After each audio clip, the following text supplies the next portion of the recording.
Welcome back to everyone. In this video I will guide you how to find and manage sound settings on Motorola G37 power. Let's start the video. First of all, go to app library.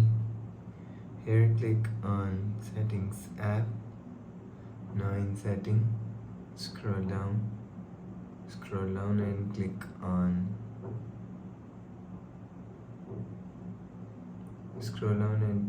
sound and vibration. After click on sound and vibration, if you want to find sound settings, so you will see media volume, call volume, ring volume, notification volume, alarm volume. You will see phone ringtone, default, notification sound, alarm sound. You will see screen locking sound, tap and click sound, vibration and haptic. So you will see. After the process, go back to home screen.